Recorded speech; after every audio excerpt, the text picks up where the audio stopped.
but we are going to hand over the keys of wolf management to environmentalists who are absolutely going to sue on this, and they're going to win. And what do you know happened?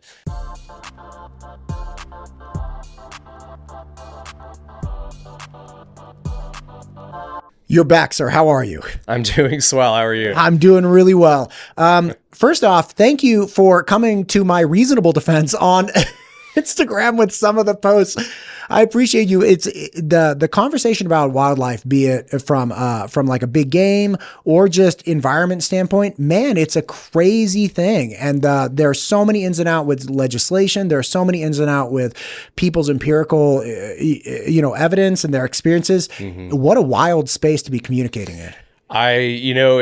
It's sort of masochistic, but I really love it. I mean, I grew up in Idaho. When you care about wildlife, there's opinions, there's people's personal experiences. There's a lot of passionate people. The passionate people can be the hunters and the anglers. Some of them go into the agency work to manage the wildlife, but then there's the political component, which always kind of overarches everything. And it's pretty complicated and messy when you mix up, wildlife and ecology with human sociology and dimensions. Things can get kind of crazy, as evidenced in some of the Instagram and social media comments. When we talk about any issue under the sun when it comes to wildlife or hunting and fishing, there's always people like 10% on either side who are just like screaming their heads off. And my goal in working for the Wildlife Federation, which is now my former employer. You are no longer the director of Idaho Wildlife Federation. As of this recording, I am like 4 days outside of the Wildlife Federation. But my goal with them and in my new role, the new organization, is just to bring some normalcy to the conversation. If we want the outcome of X, let's just use your examples on Instagram of reduced wolf populations. You can't just scream into the void and scream at people that don't agree with you. You have to figure out something to incrementally make that change. That's what I did with the Wildlife Federation. It worked, but I have vast experience sitting between the two sides that just scream and say, I'm on the wrong side or on whatever the issue is, but we have gotten some good things done. Hopefully we can talk a little bit about that, and just let people know that, you can support any number, be on any side of especially the wolf issue. You can be right about a thing and somebody else can be right. Like two things can be right at the same time. And so I think we talked about conflation. Like people are saying, it is true that we have the highest elk populations across the statewide in Idaho, and yet someone's personal experience and the honey hole that they used to hunt in for ages doesn't have as many elk. That can also be true. Elk move around. So we have to, if we want to make positive difference, especially for our hunting in Idaho and the predator-prey relationship, we have to realize that if someone says, we have 120,000 head of elk in Idaho, that's the highest it's ever been. That can be true. It can also be true that a lot of those elk moved out of where there used to be a lot and they're elsewhere now. So if we can realize that those two things can be true, we can start talking about why that is. How do we move elk from back into that area? Then we can really start to say, make a difference here. But people saying, well, that can't be true. We don't have the most elk ever. I'm not seeing any elk. It's that could be just a hyper localized issue. And so let's dive into that. But my God, we can't get past the whole well, in my personal experience, this happened. It's okay, that's probably true, but that doesn't mean that the other thing isn't. And so we have found over time that, if you bring those people to the table, you can kind of get to the heart of the issue and maybe help them understand what's the overarching thing that might be impacting their hunting experience. Right. And look, that sucks, right? Let's be clear. If you had a place where your grandfather hunted and your dad hunted and you learned to hunt and it was great and it was beautiful and it produced not just, sustenance for your family, but great bonding and life experiences. And now that place no longer has the same game populations that it used to. That's a bummer. And it may be true that wolves are at least in part to blame for that. Mm-hmm. That could be 100% true, but it could also be true that if you killed every single wolf in Idaho, the game might not come back to your area. Mm-hmm. Just because even prior to wolves, populations moved around. We developed areas of the state, right? Like the place where I live, used to be an elk wintering area. And it's pretty much every hunter that comes in is like, oh yeah, I used to hunt elk, or they were like up on the ridge, or like I hunted pheasants here and this stuff, like whatever, it doesn't matter. But the point is, it's like things change. Things absolutely change, even with the differentiation now with private land and large ranches that have a lot of elk populations. Wolves are not making those ranchers, out-of-state people purchasing ranches and then saying nobody can hunt here. Wolves didn't do that. Like this. How sure can you be that that's I'm pretty sure. I'm just 99% sure. So again, to your point, it is really complex. But one of the biggest issues that I think is, as you're pointing out, look, unless we actually figure out what the reality is of the changing of the habitat, the different competition of resources between species, different diseases that are existing. Like I was talking to Drew Wallen just this morning about the bighorn sheep, right? And it's like, okay, well, there used to be 900 of them or something in a particular area of the Owyhees.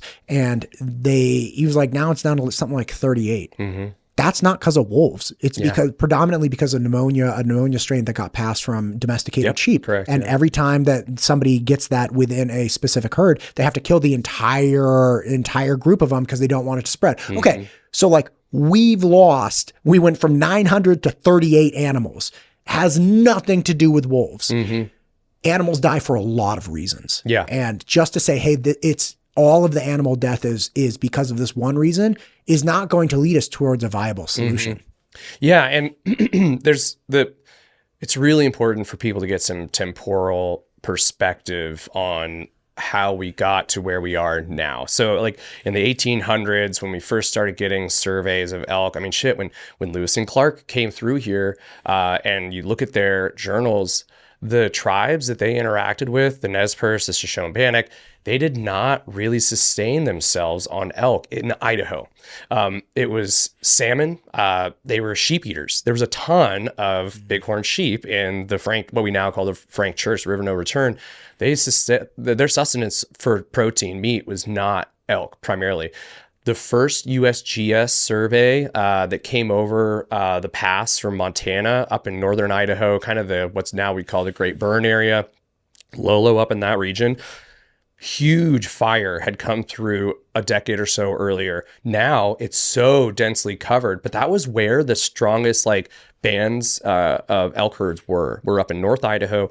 But it was because we had this sort of early succession cereal habitat where all of these trees burned down. Elk kind of evolved to be plains-ish animals, sort of on that transitionary boundary between plains and mountains. They were never dark, rugged timber type mountainy creatures like gotcha. Bighorn sheep or anything like that. Now they share habitat sometimes.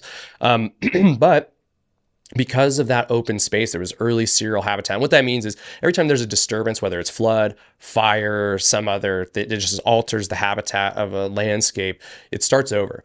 And the early succession stages is grasses come up, forbs, and that's highly nutritious. Elk love that stuff. They want to be still in the sort of transitionary. So they'll duck into the woods if they need to run away from something and kind of lose predators and stuff like that, especially humans. As an experienced hunter, anybody who's hunted elk has seen elk run away from them into the dark timber, and you're SOL on that one. So, but the point is that produced a lot of elk up in North Idaho, but there were very few elk down here in Southern Idaho. And there were some bands around the Yellowstone area. And then over time, so that's the mid 1800s. And then in the 1900s, we started this sort of fire suppression and control management system when it came to our forests. We started putting out fires, not letting things burn, and get this sort of mesic habitat of dark timber and open grasslands. And that turns into shrub habitat. Trees start growing, shading out, and there's less grass. So elk move out of there. So the point I'm trying to make is through usually habitat-driven changes, it just fluctuates over time. Some of it's natural, some of it's man-made through our management regimes and systems, and elk just move around. And then there was some over harvest in like the early 1900s. Sportsmen came along in the 1930s. The Wildlife Federation was initiated and basically said, we need to start regulating this because we want to continue to have elk to hunt. We need to then set up systems. We need to pay for enforcement. So sportsmen were kind of these first advocates for saying, you know, we need to actually control how we hunt these creatures. And then shortly after that, like around that time, because we wanted all these elk, we made the conscious decision. We took elk from the Yellowstone herds and planted them throughout Idaho. So most of Idaho's elk are actually from that genetic strain of Yellowstone herds. So we actually planted all the elk around here. So whenever someone says like, oh man, there used to be elk around here, chances are there was not elk around there 100 years ago. If you go back far enough. Yeah, if you go back far enough. So I think it's really important to have this universal perspective of like what the hunting experience has been. And you can see, I mean, it's been, it's data that's available to everybody on the Fish and Game website. You can see the amount of elk and deer and other species as we started to count them that have been harvested since the 30s and 40s. And you can see how that has gone up. And that there's a correlation there to our elk herds. And there's other ways of counting. You know, a lot of people are saying like, well, I don't believe the populations that Fish and Game is saying or somebody else. That's not true. They have some agenda there. And it's like, well, we have harvest data, but we also have some of the most rigorous observation and monitoring and population modeling out there. And if you don't believe it, then what's your kind of data? That's a different conversation. But what we're seeing now is we have pretty high elk populations in the state that, you know, in the low zone, people that are saying, they'll say that's bullshit. Where I go hunting the low, we used to have a bunch of elk there. That's true. They've been moved out. Wolves play a part in that, but we also have incredibly dense, dark timber that wasn't there 100 years ago that allowed elk to flourish. And if you talk to anybody like biology or ecology 101, the primary like indicator of a healthy prey population, forager population is going to be habitat. It's poor habitat that's actually going to be the lowest common denominator that drives population trends. There's a carrying capacity, you know, basically the nutrition that grows over a growing season and even through the winter, there's only so much of it that can go around, right? And so if that's really terrible, if you have a fire that burns through, now cheatgrass replaced all the native nutritional forbs and grasses that those animals evolved with to eat, that put on their fat reserves that they could live on all winter. Cheatgrass sucks. It has really terrible nutrition quality. So that is going to be the primary driver now that's really going to bring that herd down to its like next tier down. On top of that, then you have black bears, cougars, wolves, bad weather, you know, any number of things disease that can actually then take its toll. But the primary foundation, if you think of populations as like the things that can impact them, the thing they need is a pyramid. Remember the Maslow's hierarchy of needs? Yeah. Or the food pyramid. The bottom is you need good habitat. And then the next tiers. And so that's kind of, people need to really understand that when we talk about predators, you put all the predators together and how much mortality they cause throughout the year. If we're just talking about elk and deer, let's just say it's the big, you know, black bears, you know, in other parts of the states, it's grizzly bears as well, cougars and wolves. It doesn't come anywhere near to what poor habitat can do. A really great example of that is the Middle Fork of the salmon country in central Idaho. We had a really bad fire in there that burned a couple decades ago. There used to be an excellent elk herd in there.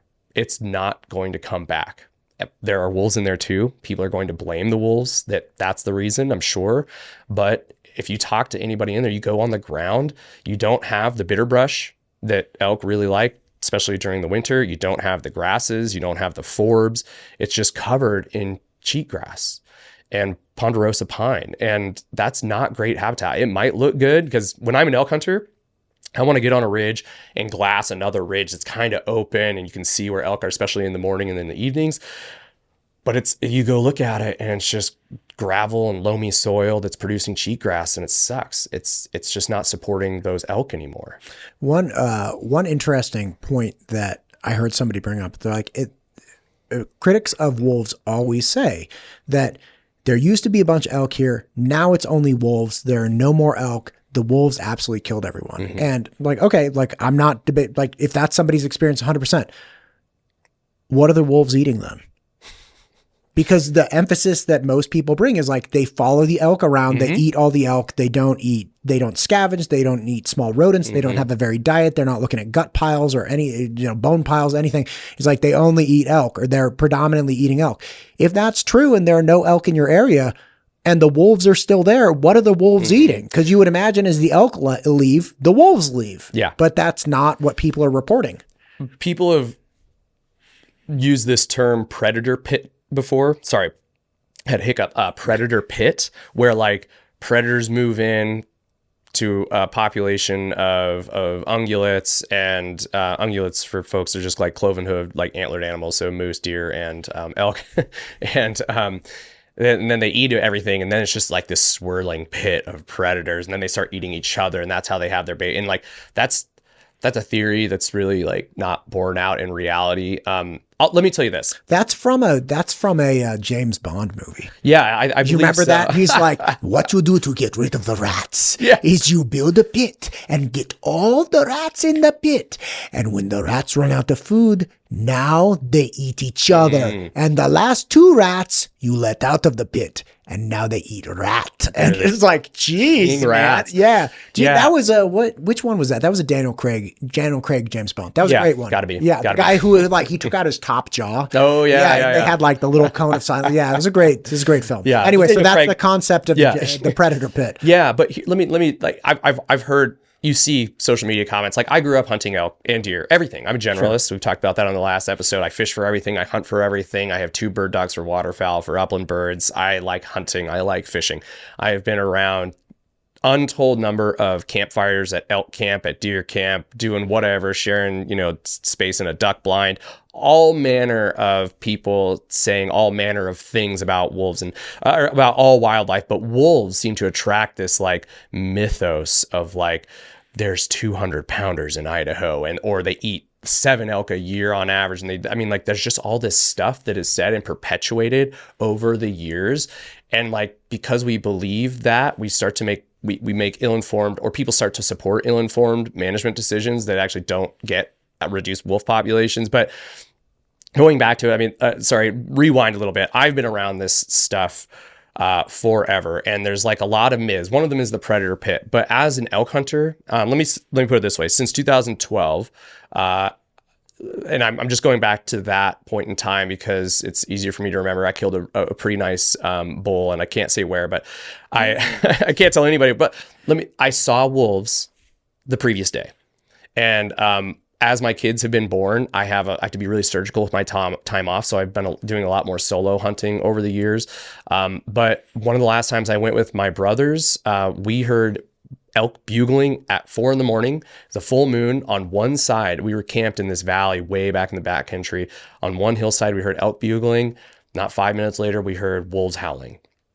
Every elk I've killed since 2012, and there's been probably 6 or 7 every other year. So like, I'm pretty dedicated, and that's, I hate to toot my own horn, but we can get into how many elk people kill, but a 50% track record is pretty good. But that's because we put in the time. But every single elk I've killed, I've seen wolf sign that was fresh, either tracks in the snow, scat, or I've seen wolves visually confirm them. I was in a spot in central Idaho where it was deer season, and it was the day before the elk opener. So I had my rifle with me. I was looking at 2 separate herds of elk. One had like 50 head in it, one nice herd bull, a few bachelor bulls or spikes, and a bunch of cows. And then there was one over here on the other half side of the mountain that was like another herd bull, but he had like maybe 6 cows with him. And I was looking for deer, but I was like, okay, I'm going to come back here tomorrow because these elk are here and I'm going to get an elk. Well, all of a sudden, the ones that were further away, the bigger herd, they all started shoring up and were looking downhill. And I was trying to find what they were looking at. And here comes one gray dot running, another one. And I thought they were mule deer from that far away without my binos. I was like, ooh, mule deer. And they were level with me. They were coming my direction on this far side of a big half circle mountain. And I got my binos up, and they were wolves. There was 14 of them. And the elk herd just above them, the wolves did not know they were there, but they were on a beeline straight for the elk that were to my right. And there was 14 of them. They were running. They scattered those elk out, and they kept running. And I was in like the north face looking at a southern face. And so I was in pretty dense timber. And all of a sudden there's crashing through the woods, cow and a calf run right past me. And I'm sitting there in dark timber. I'm like, that was a really cool National Geographic moment. I thought I was going to see some action. And I started to think, I was like, man, those wolves are probably still on the tail of those elk. I kind of got a little unnerved by being in this tight timber surrounded by wolves. So I got up and out of there. But the next day I was like, there's wolves in there. They push those elk around, but it's good habitat. And I remembering that that whole herd hadn't even run, I went back up there the next day and got like my second best elk I've ever got. And I can't tell you how many times that's happened where I've confirmed wolves, never a pack that big, but I've seen ones, pairs, and there's always elk around there. So this idea that they clear out elk and they create this predator pit, to me, is just simply bullshit. If there's, people might not like seeing wolves where they hunt. I don't necessarily love it, but as someone who likes wildlife and watched Marty Stauffer's Wild America growing up, I mean, to see all of our abundance, and I see cats all the time, mountain lions, I see black bears all the time, I see all manner of critters. It's cool. And watching them interact and knowing that that's how they do it, even when I'm not out there, I think it's cool. I don't get all emotional about seeing wolves up there, but when they're there, I know that there's elk somewhere close by. One point that you made that I want to come back to is you have 14 wolves going after a herd of elk. If I were to believe a lot of the comments that I hear on YouTube and Instagram and whatnot, those 14 wolves would have reflex killed, sport killed every single elk in 100 miles instantaneously. And the fact that you were able to return the next day to the same spot and they're the elk, they're like, yeah, we ran away. Maybe they got one, maybe they didn't, whatever. But we're just moving on with our lives until you show up. And it paints a different picture of predator and prey actually coexisting in a close geographic range, and them each getting on with their lives. Yeah. Which is hey, we're going to reproduce and run away from you as best we can. And we're going to reproduce and hunt you as best we can. And, that's going to be it. Yeah. Yeah. I mean, they blew up. Those elk scattered in every single direction. And as I was hiking out, kind of getting out of that dark timber, I actually saw the second herd bull up on there kind of looking around. He was all lonesome. He's like, what the hell happened here? But yeah, all my babes are gone. Yeah, right. He's like, I just spent all year collecting them. Yeah. And I can already sense somebody in the comments say, that's bullshit. Wolves kill elk. And I've seen it personally. It's yeah, that's true. These two things can exist at the same time. Those wolves could have gotten elk on any other day, but it did not happen this day. I ended up shooting my elk the following day, a quarter mile from where I saw those wolves. That elk actually ran up just not too much far in elevation on the saddle and died right where those wolves met and busted those elk. And so there was wolf tracks. I had walked through them. I saw them from the previous day. Kind of curious where they were and where they went. I didn't ever see them again, but it's one of those things where you see them, you can respect them, and you can be, if it inflames you and you're angry that they're there, okay, whatever. But we also have to this reflex killing. And the other thing you say too is killing for sport. I hear a lot of anthropomorphizing animals, basically applying what we feel, human emotions, to what wolves or wild animals do. There's very few instances, I think, where you can do that. Incredibly smart creatures, maybe whales, or I don't know what other smart, porpoises or chimpanzees. Sure. They might have a sport or feel emotions, they do something because it's gratifying, or, you know what I mean? But to say wolves kill for sport, what does sport mean to people? Usually it's I'm doing this for fun. I have a really hard time believing that wolves do something for what we consider to be fun. We recreate, we do things, we expend energy because it provides some sort of dopamine hit in our brain. Wolves get dopamine hits. Most animals get dopamine hits from the basic instincts, having sex to reproduce and eating and sleeping. So wolves might do some things that we consider are weird. I've heard of this excess killing, the sport killing. That seems to take place, what we've observed, that seems to take place when there's a surplus of wildlife. It's kind of like a cat chasing a mouse. Right. They're just they're there to pounce on that thing because they don't know when their next food is. They may be chewing on an elk and then see another one running away like a calf, and they're like, oh, we got to move on to that one. You also see it, and particularly in cold weather, they come back to dead elk that are frozen in snow. And so it might be a survival mechanism, but like to say that like, oh, they just do it for fun is like kind of a reach. I mean, you're telling me that wolves have human emotions. And I think as someone who comes from the wildlife background, I hesitate when I pause a little bit when people start to apply these human feelings to wildlife. There's a reason they do it, and they do it. Not saying they don't. There have been excess kills, but like try to think about what drives an animal, and like in your own personal experience, like if you have a buffet in front of you and you don't know if that buffet is going to be ripped out in front of you, it could be a grizzly bear that comes and just scares all the wolves off. You're eating as fast as you can. You see another thing, you're going to go jump on that because you don't know when the next opportunity comes. So like I've heard all these terms like reflex killing and killing for sport.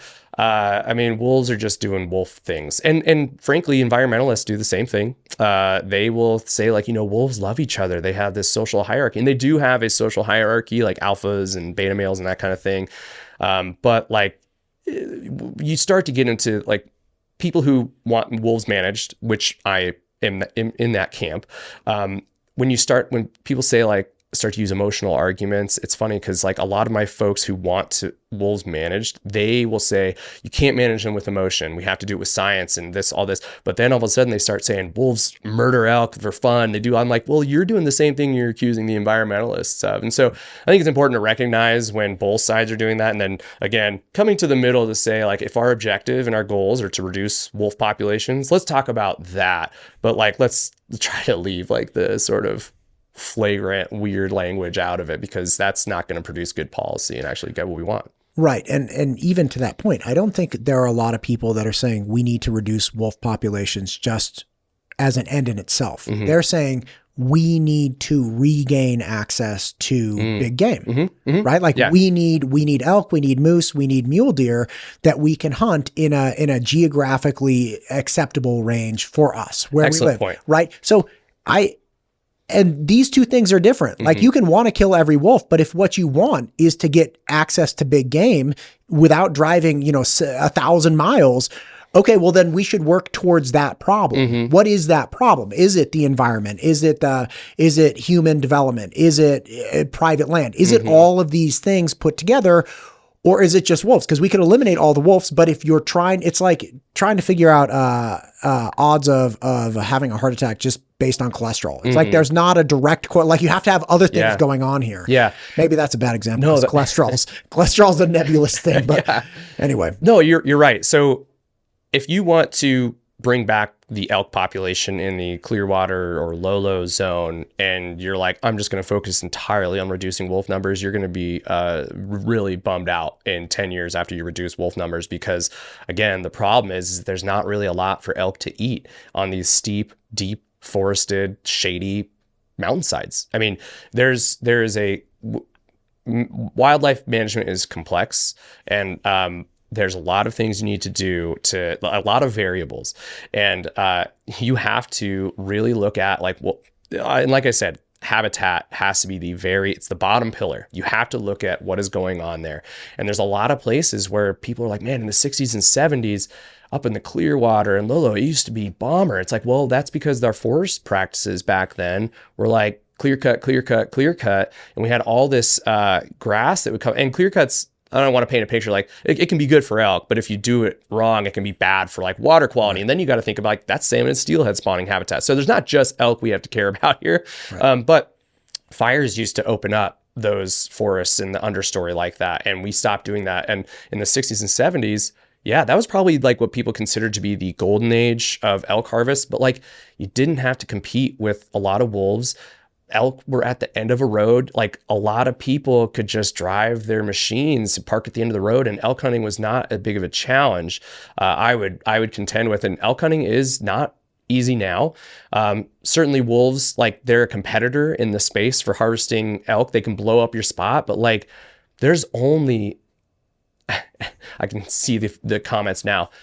There's between 1,500 and 1,700 wolves. I think it fluctuates there. We've been harvesting, around 500 a year through trapping is the best mechanism we have to produce wolf mortality. We have wildlife services. The Department of Agriculture kills wolves. There's not as many that are shot, but trapping is by and far like largely the best way we can control wolf population, which is something I support. But let's just say there's 1,500 wolves. They have 500. We're continually killing about 500.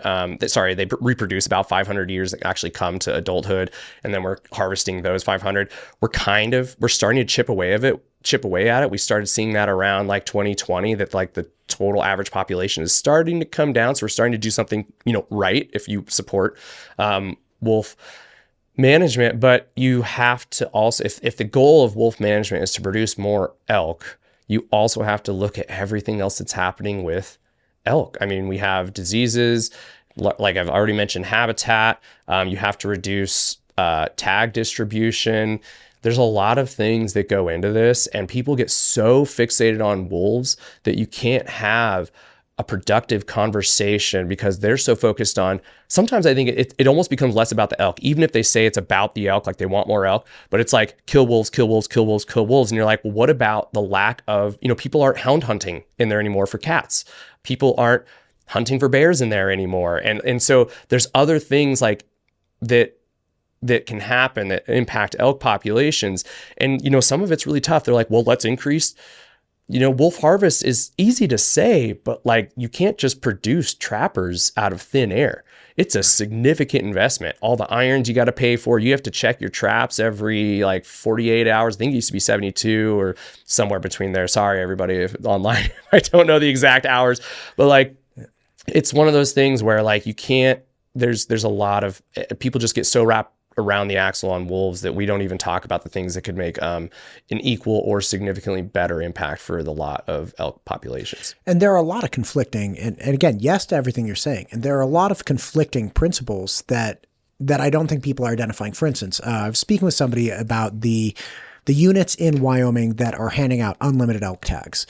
And I published, a clip on this, and somebody reached out to me and said, hey, I'm in Wyoming, and there are actually a lot of reasons that this is happening, specifically because the robust number of elk is actually significantly damaging the deer mule. Mm-hmm. And mule deer. Excuse me. Yeah.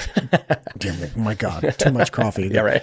So mule deer. So the problem is actually we have so many elk that the elk are responsible for the resource competition that are killing the mule deer. Mm-hmm. That's a problem. So you have, in effect, elk killing the deer because they're taking all the resources that they could eat. The deer don't have enough. They don't make it through the winter. They're super weak. They can't reproduce, whatever it might be.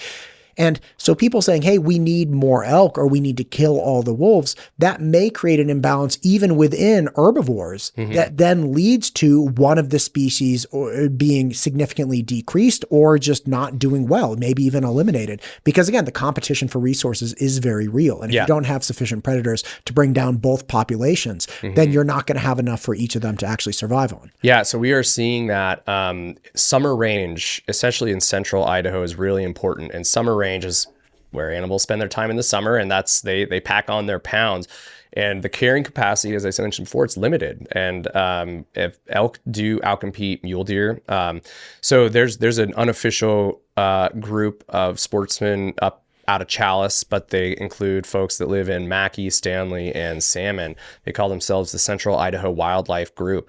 They are mule deer people. That area that north of Chalice used to produce, and still does produce, monster mule deer, and they come down in the winter, and there's big ones that are in the Lost River range, the northern tips of the Lost River range, the Passamaquoddy, the Lemhi, all in those valleys. It's the American Serengeti up there, and it was known for producing big mule deer. If anybody hunts in Idaho and thinks and they're worth their salt, they know that produces mule deer. Their concern is that they've seen the precipitous drop in mule deer, and it's not from wolves, it's from the growing elk population, because elk are like the darling species. People pay big money to guides and outfitters like from New York City to come and get wined and dined and get put on elk. I mean, that's what we manage for. But the problem is that when you see a lot of elk moving into a habitat, the mule deer just move out. And it's not just elk, but the elk can trample an area, and they can strip aspen groves. We've lost a ton of aspen tree groves that mule deer really like. I mean, elk like them too, but they prevent them from growing to maturity.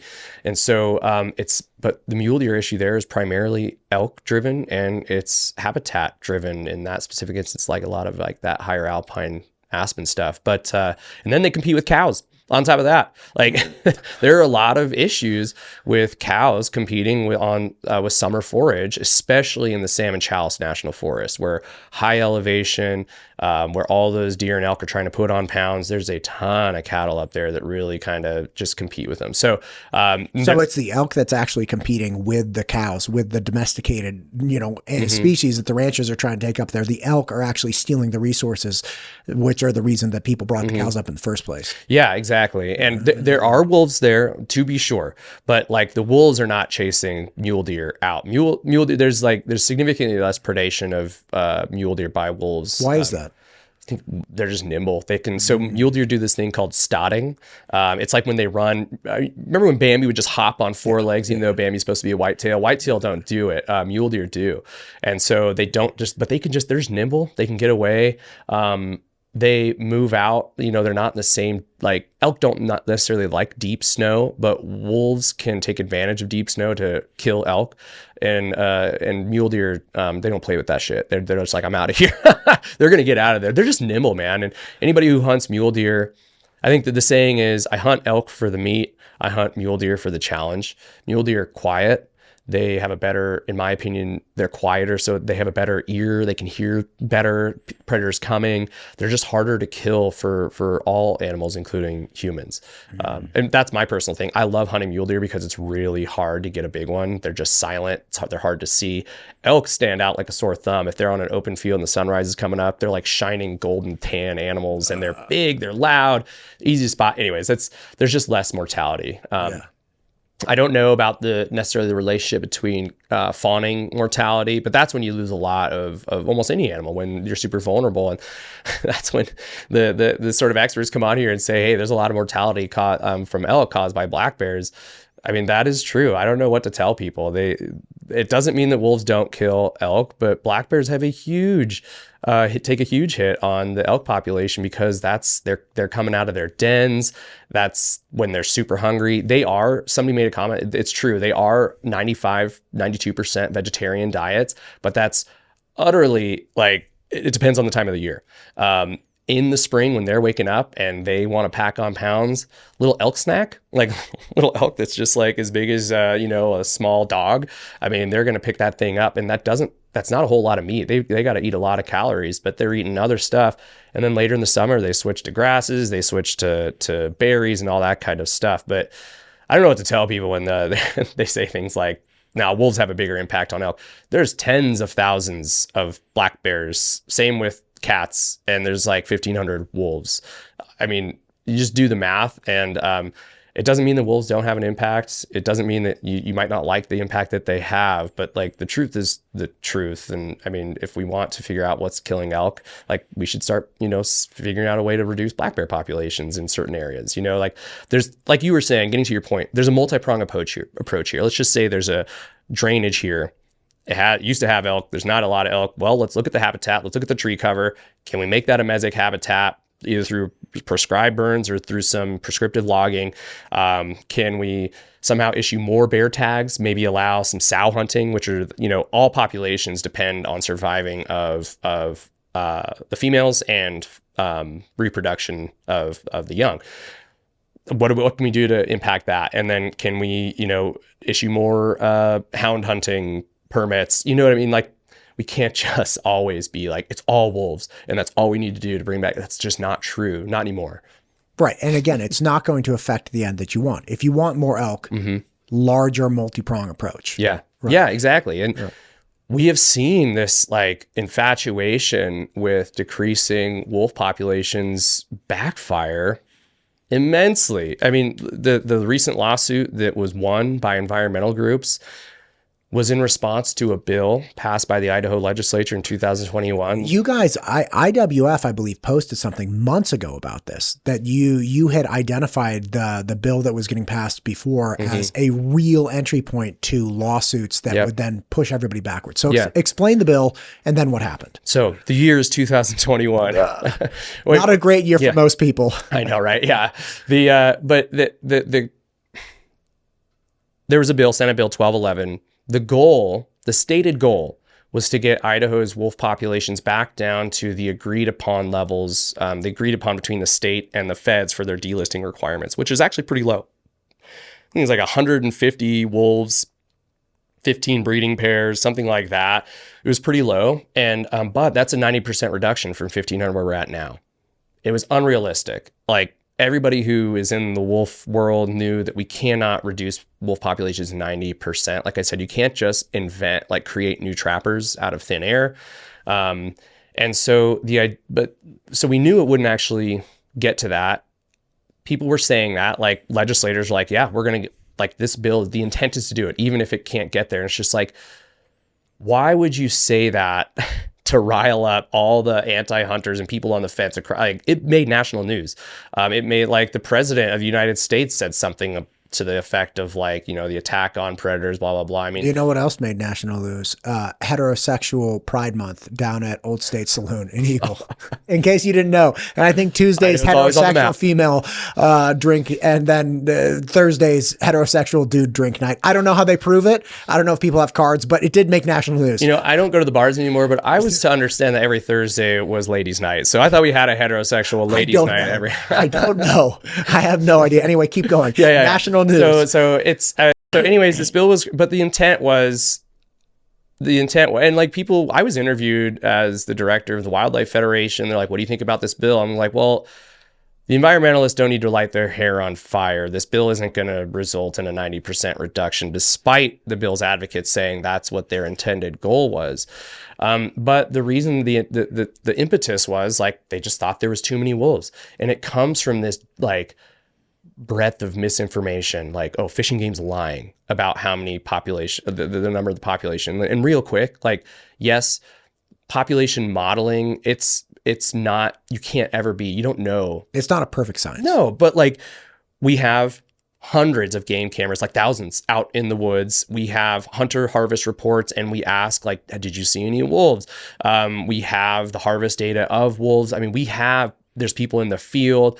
We have a pretty robust monitoring and observation apparatus in the state, and it's pretty well, like, you may not believe the final number, but once we have a baseline, if you start to see less wolves on game cameras, you start to see an increase in the harvest numbers. You know what I mean? You can see the trend line from there. And so you may not agree that there's 1,500. And like, some people are like, there's not 1,500, it's 2,000. Like, it's 500 wolves, that big of a deal? Like, come on. But like, the point is like, you can at least, whatever you think the number is, let me see your scientific observational data to suggest something else. Aside from, like, I saw some wolves in my hunting spot. I saw 14 wolves in my hunting zone, whenever it was I shot that elk, but that doesn't mean there's only 14 wolves in this state, or that there's like, that it's just, that's just one pinpoint of data. Right. And you returned the next day and shot a nice big elk. And during when I did my harvest report, I said, I saw 14 wolves in this area. Right. I mean, like, and so you see that over time, you can get the trend line. That's something that's really hard to argue with. So if we see it starting to go down or up, that's a little bit less subjective or model based. But okay, so there was this, like, disinformation out there, whatever you want to call it, that, like, there's, Fish and Game is lying. We had close to that year, we had a record number of cattle that were killed. Not all cows, but livestock, let's say sheep and cows. Keep in mind, the record number was like, it was over 100. It was like 120 something, less than maybe 150, I believe.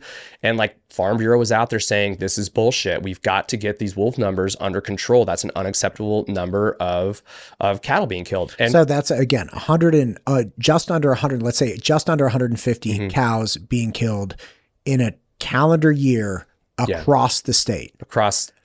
And how many cows are being raised in the state of Idaho? There are more cows in Idaho than there are humans. And I've heard some people say, well, look, there's a lot of dairy cows, and that's certainly true, but there's hundreds and hundreds of thousands of cows on public lands and on private lands too, but out in the wildland urban interface. I mean, you're driving up to McCall, all of that is private land on either side of Highway 55, but there's cattle all over the place. Wolves run through that stuff, whenever, if they're around. So it's not just public lands, but hundreds of thousands. So let's just call it a nice round 500,000. So we have 500,000 open range cattle just wandering around, and less than 150 of them died in this year. Okay. Yeah. It's 0.00 something, but I don't want to diminish. And that's not great. No, it's not great. Right. I don't want to diminish it. There's a lot of money that comes from a single cow. There's a lot of work that goes into it. I have seen carcasses that were scavenged. I mean, it sucks for these people, especially when you have to go out and find them. And then when you do, and they're just like ripped open. I mean, it's a brutal business, and it's tough. And so every cow that's lost is not something we can be like, well, it's just one cow. But it's also important to understand that the state of Idaho, your taxpayer dollars pay for that, can pay for it. And that process is cumbersome. It can be, I've heard from ranchers who say it's kind of a pain in the ass to submit the paperwork to get that, be compensated for the loss of a cow. But there's private insurance, and there's also taxpayer dollars that pay for that, which I'm actually in favor of. Like if we want wildlife in Idaho, including elk being on private lands, elk on private lands eat crops. There's crop loss that way.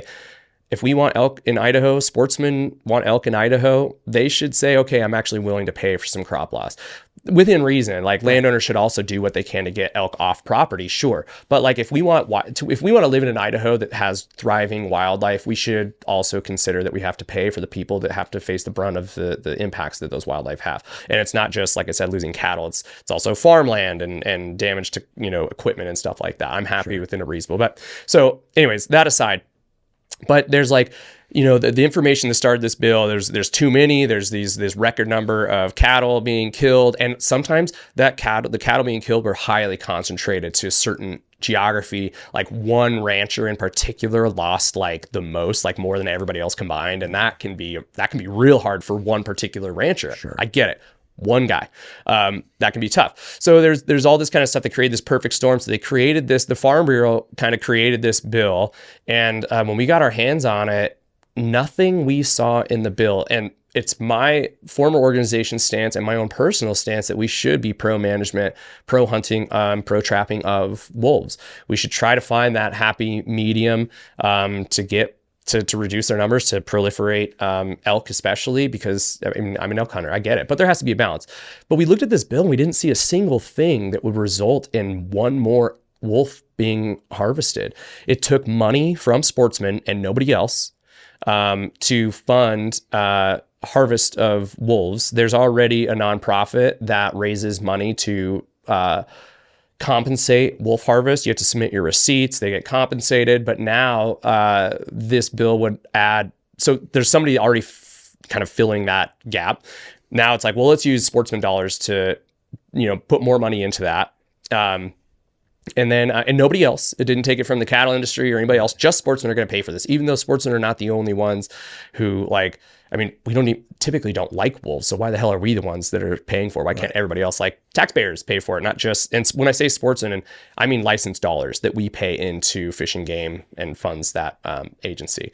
So it also, we had 25 tags before that you could use to harvest wolves. Nobody had ever gotten close to 25. And then it made it unlimited. So got rid of the sort of minimum or the maximum tags you could have. I'm pretty good friends with some wolf trappers. There's a guy that lives up in Kamiai who like harvested like 7 wolves one year, and he's a diehard guy. Like that's pretty good to get 7 wolves in one year. It's a lot of work. And it's mostly in the winter. And it's just like, so, okay, what's that going to do? Going from 25 to unlimited, that's not going to help anything. It expanded the amount of trapping you could do in ESA listed species habitat, like grizzly habitat. And we were really concerned about that because that is the litigation nexus. We're like, okay, you're going to allow trapping in the Yellowstone ecosystem on private lands where there might be grizzly bears. Like, wait until someone gets video of a grizzly bear cub in a trap.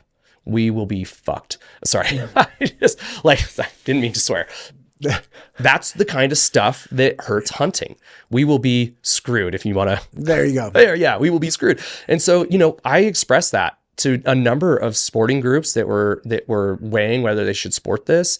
They saw the same thing where they're like, this is kind of window dressing. Like there's all this fervor to do something. And Fish and Game largely was viewed by the legislature as not doing enough, even though they had implemented this robust, like they put trail cams everywhere. And they had also so it didn't do much that would actually impact the wolf population overall. However, but it also did some inflammatory things. Absolutely inflammatory things, right. And is the problem really that, there were some people who ranch in Yellowstone country that had wolf issues? Sure. But we have sportsmen, trappers, and people who want wolves dead for whatever reason. You have to remember that we have a social contract with the rest of the world, the country. We are 6%, sportsmen are 6% of the nation. And if we are out there saying we want all of species X dead for whatever reason, some sportsmen say, well, I don't want to shy away from my opinions. That's fine. But we're agitating the other 94%. And whether you like it or not, we have a social contract with them. And so airwaves are going out from Idaho. Everybody wants to kill 90% of the wolves here. It's sportsmen, it's landowners, it's ranchers, regardless of whether that's true, even though there are pragmatic reasons why we want to reduce the wolf populations. That whole media cycle that bill created probably produced more anti-hunters and anti-trappers than any other issue in recent memory. Why did we do that? We passed the bill, didn't do shit. It did not result in more wolves being killed. What it did do is that it provide that compensation that I told you for harvesting wolves in areas that they wanted to reduce wolf populations more, like say the Lolo zone or places where our elk objectives were lower. They offered more money per wolf, like up to $3,000 or maybe even more than that, which is a lot. And it does take a lot of money to trap wolves, like snow machine, gas, driving up there, whatever. Sure. So it did result in more wolves being harvested in those specific areas where the compensation had gone up per wolf. However, we didn't create more trappers. Those people that were trapping elsewhere went to that area, and now those wolves over in their original zone weren't being trapped. So the overall population didn't really have an impact. Locally, yes. And I think that's an interesting data point to create, if that we were able to drop wolf populations in very specific locations. That's something we should keep in the back of our put in our tool belt. But because we didn't just all of a sudden create 1,000 new trappers, people just moved into those areas and left their old spots behind to make more money, get compensated. So that makes sense. That's really the only thing that came out of it. But at the time, we just said, look, the Endangered Species Act exists. We have a deal with the feds to not overstep wolf, management, and we need to be careful here. And there are other things that we can do. The whole time we're saying, we don't think this bill is going to do what we want, reduce the overall state population.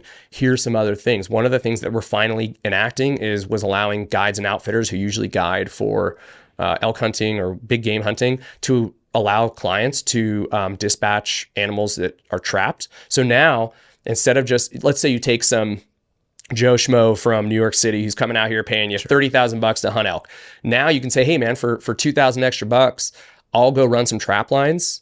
And if we get a wolf, you can pay $2,000 a wolf and we'll harvest it. And there's an economic incentive there now for guides and outfitters to actually harvest more wolves while they're already out in the same area where these animals are. So we were like, let's think creatively about this. Let's just not if no one's gotten to 25 wolves harvest and then you're just going to say let's just make it unlimited harvest, what the hell's that going to do? Right. And so, but people are like, it's going to work. And so we were criticized. The Wildlife Federation, we didn't support it. And actually very few sporting organizations did because they were worried about the same things that we were.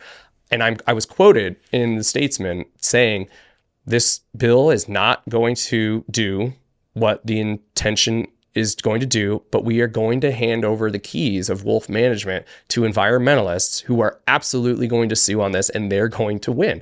And what do you know happened? Just this last year, they won that lawsuit, and we've had wolf trapping reduced by 9 months So 3 months out of the year on private land in grizzly habitat and potential grizzly habitat. And we got the public lands trapping season reduced by like 6 weeks. So we are worse off than what we were before, because the fervor and the craziness that wolves brings out in people, they're just like, go, go, go. Let's fire our guns and just see the damage that we do later. When we were saying, no, you do not want to shoot that way, or you don't want to, just like, be careful because you're going to do this. And we are worse off than we were before. We have less tools because we were so friggin' wrapped, like got our hair all in a mess because we wanted to do whatever we could. And we didn't stop to listen about like what would actually help reduce wolf populations. Instead, we're just like, let's just try this. And they didn't listen to like the folks who were like, this is going to hurt. So I feel pretty vindicated when that came out. It sucks, but like, hey, like the people who push that, and if some of you are listening to this podcast right now, just stop and listen. Like, just because we oppose the bill for very logical reasons that actually panned out doesn't mean that we're opposed to reducing wolf populations. We had some good ideas, and one of them is finally going through, and I hope it does, with the guide and outfitter allowing to do trap lines. Yeah. What was the lawsuit over? Basically, it said like, it was the ESA, the legal trigger there, and the ESA is powerful. It does in my opinion, the ESA has done some great things. There are some things that can be tweaked to change it so it's not as, I guess, to be brief, cumbersome as it can be. But the grizzly bear population regrowth is a testament to what the ESA can do.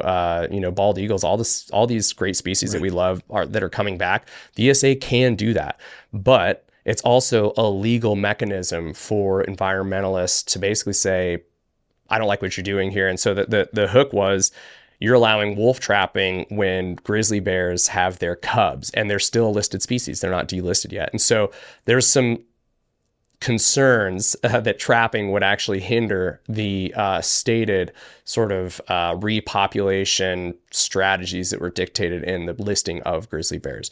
And the court found their arguments valid and made the decision. And now we lost, like I said, we lost 9 months of trapping on private land and 6 weeks shaved off the public land trapping seasons in grizzly habitat and potential grizzly habitat. Man, why'd we do that? Why'd we do that? Oh, it's such a clear example of the pendulum swinging. Mm-hmm. And it's like, listen, the pendulum's not going to swing the way you think it's going to swing. Mm-hmm. And I've been talking about this stuff even before I moved here. There were policies and sentiments going around, this fervor about whatever the issue might be.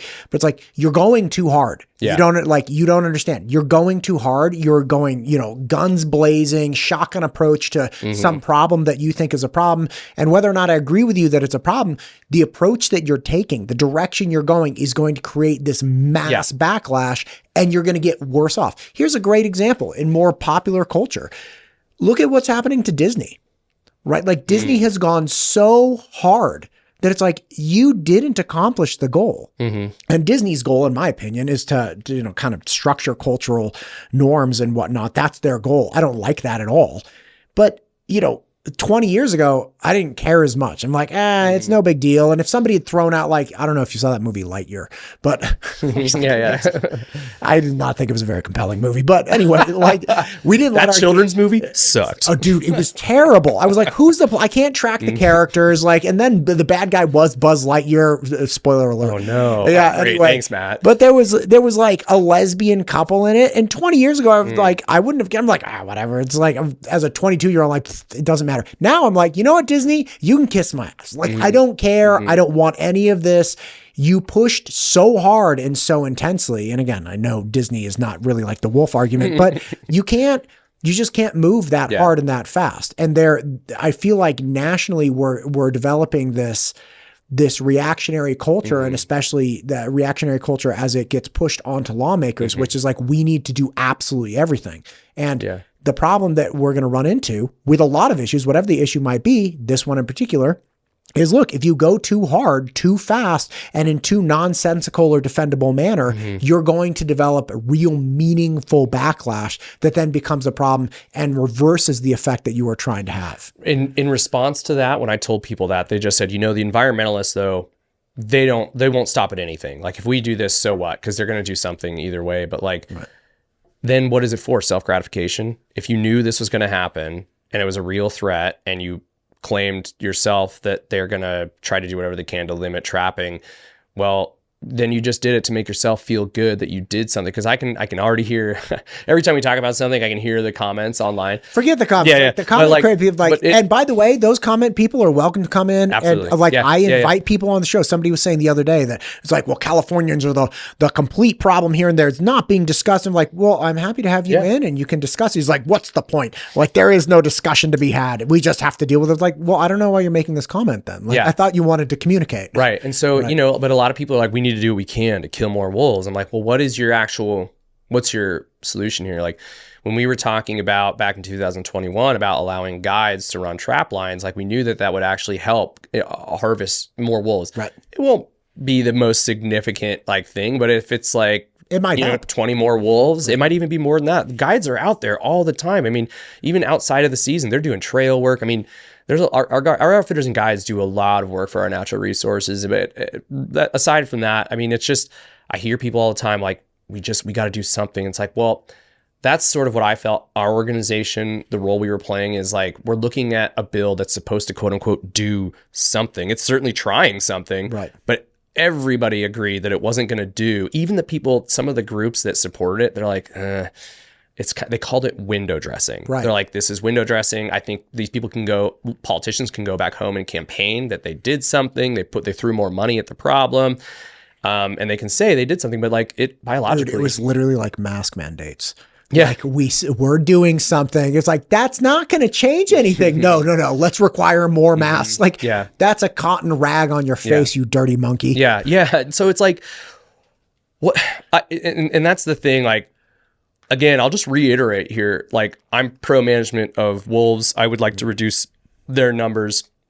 But sportsmen also like talking about that social contract. There are people, when I say that, they're like, no, we should like unapologetically stand up for the things we believe in. And yeah, that's what I do. But I also like, this is not purely a wildlife management issue. We live in a world governed and operated by human beings.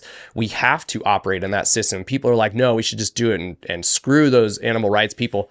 That's great if you think that, but that's not going to get you to where if your goal is to actually reduce numbers and not just feel good about beating your chest and raising your flag, then you can't just say, let's do whatever and actually try to implement that, because there will be a real backlash. And we have seen that. So, in sports, like, I think there's this cool role that sportsmen have played in society for at least a while. In the 30s, I mentioned this, like, we were the ones who stood up and said, we need to regulate wildlife harvest because we're not going to have anything left to harvest. It needs to be use our licenses to fund the enforcement of it.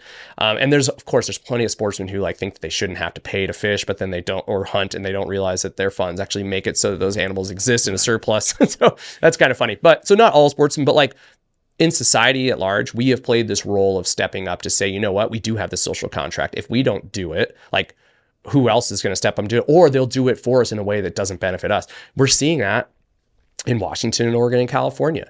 Sportsmen they've been engaged. They're by and large pretty engaged, but sportsmen really care more about we got to kill more wolves or season setting and harvest. But season setting, how many animals we can harvest, that's the very end of a long line of management issues that get us to the point of season setting. And so, in my opinion, sportsmen need to take back the reins of being the sort of socially conscious voice for wildlife management. We live in a world now that values predators. Back when we were coming across the West, Americans, we were killing anything that had claws and teeth. Right. We were shooting birds like red-tailed hawks out of the sky, and then we had too many mice in the fields. We were killing, we didn't realize the impact we were having on the ecosystem as a whole. People now value predators. There are sportsmen who value predators like I do. I like, hunting predators is a big part of people who hunt elks, their life. They love going out, and I have friends that hunt cats as their thing, but they also like elk, but they don't care that cats eat elk too, right? Those things can be coexist, right. But you can value predators, even if it's egocentric, I want to hunt them. But there's most of the population in America, 94% of them don't hunt. We are on the losing end of the stick if we continue to say, kill them all at all costs. We have to be the ones that are okay, what is the balance here? Could we reduce populations slowly and incrementally, do what we've always been doing? That probably is a bit safer to do. It's getting at what we want, maybe not as fast or dramatic as people want, but within the legal frameworks that we have set up, like the ESA, you have to operate around that. And if you say, screw it, I'm not going to do that, or like try to do something illegal, or we'll see what happens. Like we already saw what happens when you do that. And now, like I said, that bill, let's just say it didn't trigger the legal events that ended up coming to fruition. It still created millions of anti-trappers and anti-hunters because we become this blood sport sort of mentality. The world is moving away from hunting and trapping. Like, I hate to say it. I worked at the Idaho Wildlife Federation so I could prevent that. I want to make sure, and I'm going to, even though I don't work there anymore, I'm still going to work in some way to make sure that we can always maintain our hunting and our ability to hunt and fish and trap. But like, we also have to be smart. And there are so few sportsmen, like in the podcast space, there's like a dozen just sportsmen podcasts, probably hundreds. So many of them are combative, like, oh, antis are this, like and that's, I agree. Like, I don't agree with anti-hunters, but they're the majority. Shouldn't it be on us to take them hunting, to give them some venison tacos, to make elk burgers for them and say, hey, I'm actually not a demon like blood sport. I really give a crap about these animals. There was a Statesman reporter, I forget her name, Nicole, I forget her, it doesn't matter. She's a vegan. We took her with my brother who works for another conservation organization international, and we took her duck hunting, got her in the duck blind. That night, she went home and we prepared the ducks. We plucked them, we smoked them. We did this really great maple honey glaze on this smoked duck. And then we made elk burgers, we made sliders, we did all this stuff, all this game meat. And she tried it because her thing as a vegan, she was like an anti-hunter, but then she's like, actually, this is like a sustainable source of meat. And like it takes a lot though to do that. And sure, we did it because it was part of our agenda to like, as working for these organizations, but like we have to do the work. We can't just keep calling them names. They don't understand. They're emotional. Sportsmen are clearly passionate and clearly emotional too. We also can't accuse them of the things we are guilty of, but we have to be the ones that step up and start to say, we are losing this battle. How do we get these people to not keep attacking us and infringing on our rights as hunters and anglers? Listen, man, you took a vegan Statesman reporter duck hunting and then made her your fresh food, tacos or burgers or whatever. You have never taken me hunting or given me any burger. I am incensed. I can't believe this. And hear everything I've done for you. Yeah. God, that's so funny. Yeah, man. I mean, like, we shot birds out of the sky to someone who thought that shooting birds out of the sky was an abhorrent idea. But like, she's a foodie. And like, there's connection to hunting that everybody can have. Right. There are sportsmen who are fierce environmentalists, whatever that may mean to people. And I know that a lot of people might cringe when they hear that, but it means different things to other folks. There are sportsmen who do it for the food. And but there's a way to connect with people, but by being antagonistic, by supporting garbage policy that paints us as bloodlust a-holes, I mean, we are losing this battle. And that's a bigger philosophical, like, social commentary, a political battle, but we're losing it. Like, sportsmen need to wake up. And what are we going to do to fight it? Are we just going to be dicks about it? Or are we going to try to step up and say, you know what, maybe there is a threshold of wolves that we can live with. Yeah, they're always going to kill some, if folks are okay with us, going into this area to reduce wolf population so the elk come back, but also supporting watershed restoration, some timber treatments that's good for all wildlife. We have to stop being so egocentric. Like, I want elk, I want wolves dead. We look like Neanderthals. I mean, and we are losing because of it. So we don't have to be apologetic. Like, sportsmen don't have to be like, well, I'm not going to back away from what I believe in. You don't have to. You can, but we need to be better to actually get what we want. We have to figure out how to communicate with the people who stand against us, because we are only making more enemies. So that's something that we do outside of the wildlife management realm, and we need to start doing. But what the decisions that we're pushing for within the wildlife management realm is also creating those enemies, or it's where we can stand to make gains. Man, it's all in my mind. and again, I'm newer to this game, but in my mind, it always comes down to communication. It's just like you're saying, you take somebody who's vehemently against hunting and you make a convert, right? How? Because you shared the experience, you communicated the experience, you talk to them, you show them, you share things with them. That's it.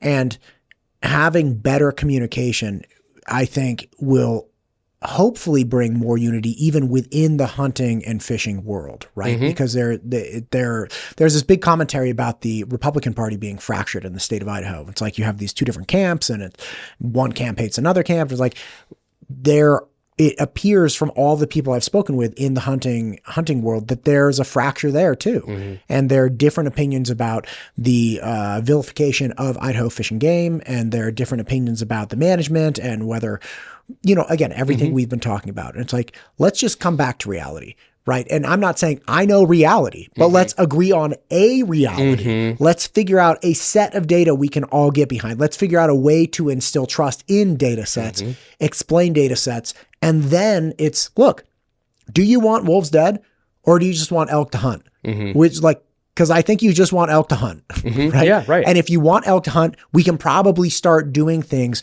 to improve your probability of having elk.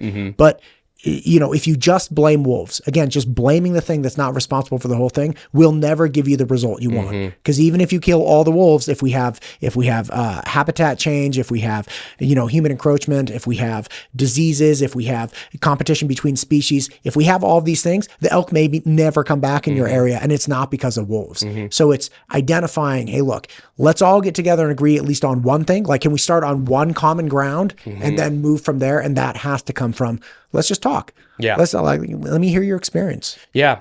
I think, it's interesting too, because sportsmen, so the Wildlife Federation was founded in 1936. For 2 years, we ran the campaign that resulted in the passage of Idaho's first citizens initiative. 76% of the vote supported creating the Independent Fish and Game Commission, removing wildlife management from political mismanagement and jeopardy. People were tuned in. They were connected. They saw what was wrong. It was multifaceted. Maybe it was a little bit more simple. There was just political corruptness, that were taking precedent over sound wildlife management. But now we're so siloed. People sit on their phones rather than show up to the commission meetings. Like, I think it's a lot harder to show up and share. It's so much easier to get your online clout or just spew whatever, and that's not helping. People buying or saying the smoke a pack a day sticker. Cool. How many wolves have you actually killed, bro? I just want to hear they may have killed one in the last 10 years and they're the most adamant. We got to do something. Fish and Game isn't doing what they're supposed to. Fish and Game has liberalized wolf hunting and trapping. It's on us. It's on sportsmen to get involved, to actually do the thing. Fish and Game isn't there with all these professional snipers that are just spending out. When you say they need to do something, one, who is they that you're talking about? Two, who's going to pay for it? You? Are you willing to pay for it? Taxes, fishing, licenses or whatever. Right. It's super easy to not show up, but to just throw these ideas at the wall. And that's a real challenge with wildlife management today, is that there's opinions people will say just flamboyant, or no, sorry, not flamboyant. Maybe it's flamboyant, flagrant, things because they've got. It's all right. I said deer mule. That's right.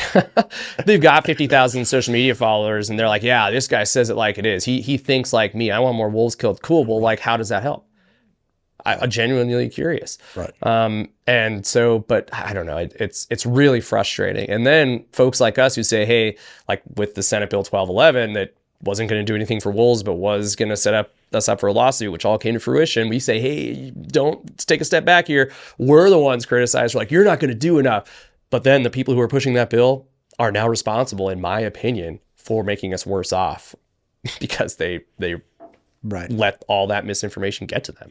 Well, I will tell you one thing. I think we actually solved all the problems today. Nice. I think we did so it. too. I think by chatting on these microphones, we did it, man.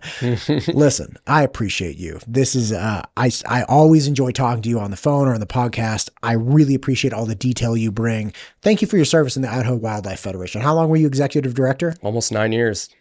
Man, and when you took that over, you were taking it over with no pay. It was like on the ropes. Is that correct? It had almost dissolved. We didn't have any membership. We didn't have an office. We didn't have. It has this rich history, right? Like that 1936 founding, fingerprints all over Idaho. I mean, we kept the Middle Fork of the Salmon River undammed, which is like world-renowned whitewater fishery and incredibly important for returning salmon, Chinook salmon. We helped create the Sawtooth NRA, the Boulder White Clouds, like wilderness. And I mean, our fingerprints are all over Idaho. They almost dissolved. I came on. It was a Hail Mary attempt, and they were just like, hey, if you can do this, great, because they didn't have money to pay someone who had experience. So I'm passionate about hunting and fishing. We needed a conscientious sportsman conservation voice to support things beyond wolf issues. Right. And we have over 20,000 individual supporters, 26 affiliate groups. And I think we've really, in that time, we've created this space for sportsmen to be more vocal about things that they care about. And that's not just the easy stuff, the easy sell to like the Idaho legislature is killing more wolves, but like protecting more habitat, maybe saving some water quality for places we fish and stuff like that. Like, I hope that is a legacy that continues on, and sportsmen continue to speak up for not just the easy things to say, like smoke a pack a day. I think we're leaving it in a good place. And the new executive director is TBD. We'll see. And where do I submit an application? Oh yeah. Well, it's too late. It's too late now. Yeah. So it's bittersweet. I've loved the work. Being able to work on hunting and fishing issues was like such a privilege. And when people give you $100 a year to like do the work, I remember when I got my first $100 donation, like a year or two after I started, I was like, holy shit, like these people entrust me with like $100 to do work on their behalf. Right. And then we grew to a $500,000 annual budget organization. We pay for contractors to do science, like on the ground science work. And like our impact grew, and the response from the hunting community was just incredible. And I look back on that time to know where we came from, where we are now, and the people who are just diehard followers and supporters is like, the hardest part is going to be leaving that behind, that passion. I'm carrying my own personal passion to a new national organization to work on habitat stuff from Canada down to South America with migratory birds like waterfowl and non-hunting species and stuff like that. I'm going to love it. But I could stay in Boise. And to be honest, there's a lot of things that I really loved about it. But Idaho's politics, working in the state house, I don't know if I could have done a 10th legislative session in the Idaho State House. I started in 2016. That was my first legislative session. Things slowly got uglier and uglier to the point where like you can't really talk about natural resource issues stuff because so many people in that building, elected officials, are just like glommed onto the national issue of the day, like some social issue. And that was really tough. Name calling, all that sort of petty BS. Just got burnout, man. But now I'm going to go bang my head against Congress. That's fantastic. DC. That's fantastic. It's just out of the pot and into the fire. I know, right? That's great. Well, again, I appreciate you. I hope you can keep coming in, doing these conversations. I always enjoy your perspective, and I appreciate what you've done for Idaho. Yeah, thank you very much. I appreciate that. I'd love to come in again. Awesome. Thanks, bud. MTU Studios is the proud producer for the Ada County Sheriff Podcast, the Idaho Wildlife Federation Podcast, the State Representative Ted Hill Podcast, the Idaho State PTA Podcast, and many more. If you or your organization is thinking about starting a podcast, MTU Studios would love to help. Just check out mtustudios.com.